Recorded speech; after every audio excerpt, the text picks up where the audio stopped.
Assalamualaikum warahmatullahi wabarakatuh. Semangat pagi semuanya. Ketemu lagi dengan saya, Dr. Gigi Brahma Kiswanjaya, PhD. Selamat datang di modul Open Online Course Universitas Indonesia. Judulnya modul 1 ini adalah dosis radiasi.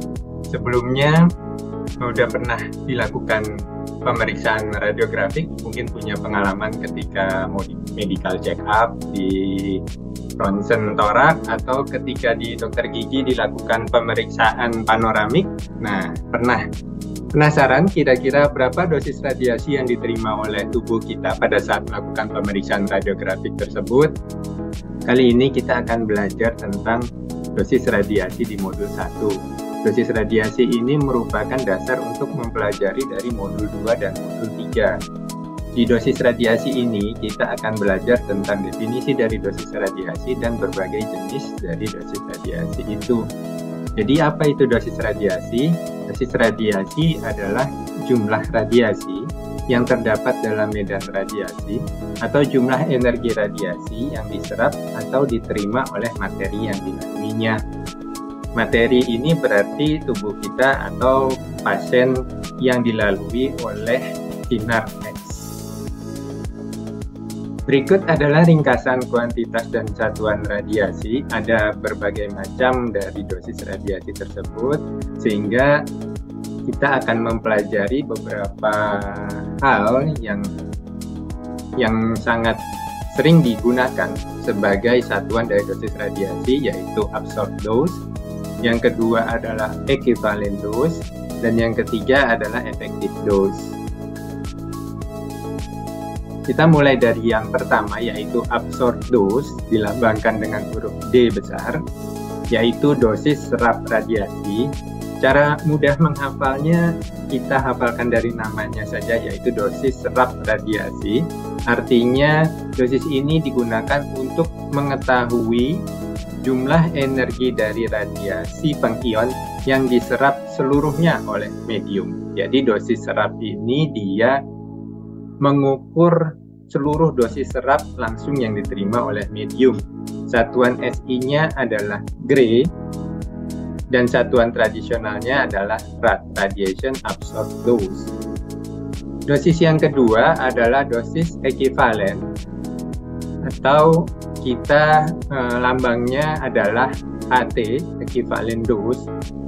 Sama, kita hafalkan saja namanya ekivalen, artinya sama dengan, artinya juga ada sesuatu yang dibandingkan. Jadi dosis ekivalen ini dia membandingkan jenis radiasi yang digunakan yang mengenai medium pada saat itu. Artinya kalau radiasi yang digunakannya berbeda, maka jumlah radiasi yang diterima juga akan berbeda. Di dosis ekivalen ini, maka akan dikenal nilai numerik baku yang dikenal sebagai faktor pembobotan radiasi, yaitu radiation weighting factor. Nah, ini jenis radiasi yang digunakan sebagai sumber radiasi yang berbeda-beda. Kalau misalnya kita menggunakan X-ray, kemudian sinar gamma, kemudian beta partikel sebagai sumber radiasinya, maka nilainya adalah 1. Sedangkan apabila menggunakan neutron dan proton, nilainya akan dikalikan 10. Sedangkan apabila menggunakan sumber radiasinya adalah partikel alfa, maka nilainya akan dikalikan 20. Sehingga karena kita yang dibahas adalah sinar X, maka faktor pembobotan radiasinya adalah 1. Oleh karena itu, dosis ekivalen ini sebenarnya sama dengan dosis serapan radiasi karena dikalikan 1. Tetapi satuan radiasi yang digunakan itu berubah dari Gray kemudian ke Sievert. Berikutnya adalah effective dose, dilambangkan dengan E besar. Dosis efektif ini memungkinkan perbandingan energi radiasi yang diserap dengan memperhitungkan bagian tubuh yang lebih sensitif terhadap radiasi daripada yang lain dalam satu region of interest. Misalnya, apabila sinar X itu kena ke seluruh muka, maka yang dijadikan perhitungan adalah daerah yang paling sensitif di daerah muka tersebut, misalnya di mata apabila mengenai mata, atau misalnya di otak apabila mengenai otak. Sehingga dosis efektif ini adalah dosis yang menilai bagian yang paling sensitif terkena radiasi dalam satu region of interest. The International Commission on Radiological Protection telah mengalokasikan nilai numerik setiap jaringan yang dikenal sebagai faktor pembobotan jaringan atau tissue weighting factor. Nah, kalau tadi dosis ekivalen kita kenal dengan radiation weighting factor karena jenis radiasinya yang berbeda, maka dosis efektif ini kita kenal tissue weighting factor karena jaringannya yang sensitivitasnya, radiosensitivitas istilahnya, itu yang berbeda-beda. Dan keduanya, baik itu dosis ekivalen juga punya nilai numerik baku, dosis efektif juga punya nilai numerik baku yang berdasarkan dari radiosensitivitas masing-masing organ yang terkena atau jaringan. Jadi semakin besar resikonya, maka akan semakin tinggi faktor bobot jaringan tersebut. Nah, nilai numerik baku itu sudah ada biasanya yang berlaku oleh International Commission Radiation Protection ini di tahun 1990, kemudian direvisi di tahun 2007. Kita bisa melihat di sini perbedaannya. Nah, ini yang disebut dengan nilai tissue weighting factor. Nah, gimana? Sudah jelas? Jadi, saya refresh kembali ya. Jadi ada 3 dosis radiasi.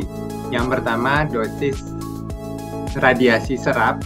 Ini memperhitungkan dosis radiasi yang mengenai seluruh energi terhadap medium tersebut. Kemudian yang kedua adalah dosis ekivalen. Dosis ekivalen ini memperhitungkan jenis radiasi yang digunakan sebagai sumber radiasi. Sehingga kalau misalnya yang digunakan adalah sinar X, berarti ya dikalikan dengan 1, sehingga dosis serap dengan dosis ekivalen itu nilainya sama, hanya satuannya yang berubah, yaitu dari gray ke silver. Kemudian yang berikutnya adalah dosis efektif, yaitu memperhitungkan radiosensitivitas dari jaringan atau organ tersebut. Nah, dari sini kita bisa menghitung berapa jumlah radiasi yang dikenai oleh sinar X apabila mengenai satu jaringan. Mari kita lihat contoh berikut ini. Sekarang kita bisa lihat contoh dari radiasi sinar X yang mengenai 5 daerah dari jaringan, yaitu kulit, kelenjar saliva, tulang, sumsum tulang, dan kelenjar tiroid. Di sini adalah radiation absorbed dose atau dosis serap radiasi, jumlah total yang diserap radiasi tersebut terhadap jaringan. Kemudian kita lanjut ke dosis ekivalen. Ketika sinar X yang digunakan sebagai sumber radiasi, maka semuanya akan hanya dikalikan 1, sehingga artinya jumlah radiasi absorbed dose ini sama dengan jumlah ekivalen dose. Hanya dosis radiasi, satuan radiasinya berubah dari gray, microgray di sini, maka akan berubah menjadi microsievert. Kemudian kita lanjut ke dosis efektif. Di sini setiap dari jaringan tersebut memiliki tissue weighting factor. Di sini bisa dilihat di tabel.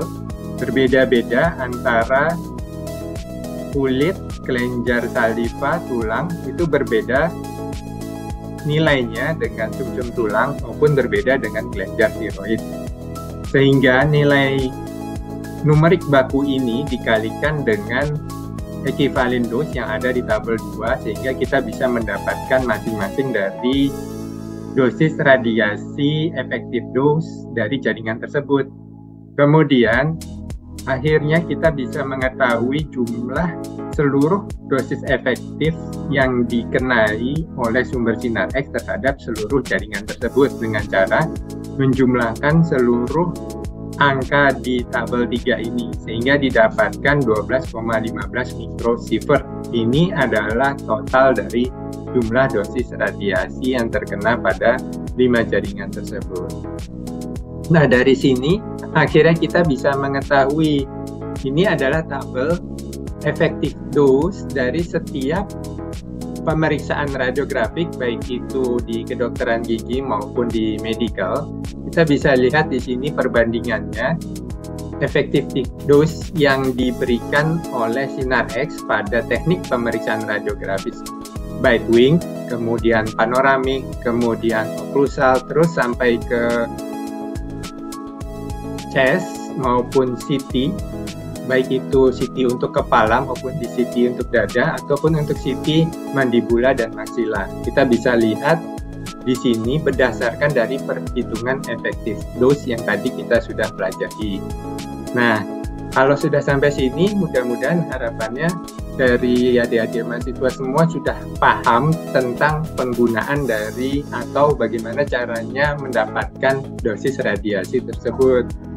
Demikian video pembelajaran dari modul Open Online Course yang berjudul Dosis Radiasi. Gimana? Sudah bisa dipahami semua? Kalau belum bisa dipahami, kita ada forum diskusi sehingga adik-adik mahasiswa bisa menanyakan seluruh pertanyaannya di forum diskusi tersebut. Semoga bermanfaat. Saya akhiri.